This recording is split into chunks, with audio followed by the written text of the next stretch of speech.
আপনাকে প্রথমত touch and go অ্যাপসে প্রবেশ করতে হবে। অ্যাপসে প্রবেশ করার পরে আপনাকে কার্ড অর্ডার করার জন্য আপনারা যারা টাচ এন্ড গো অ্যাপ ব্যবহার করেন তারা কার্ড কিভাবে অর্ডার করবেন, আপনি কর্নারে যে একটা প্রোফাইলের অপশন আছে ওই প্রোফাইলের অপশনে ওটার উপরে ক্লিক করতে হবে।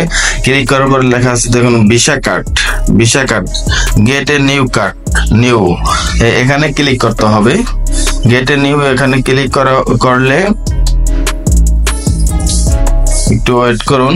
ওয়েট করার পরে দেখুন এখন লেখা আছে আপনার সব ঠিকানা যদি দেওয়া থাকে, অ্যাড্রেস দেওয়া থাকলে তাহলে লেখা লাগবে না, নয়তো অ্যাড্রেস লেখা লাগবে।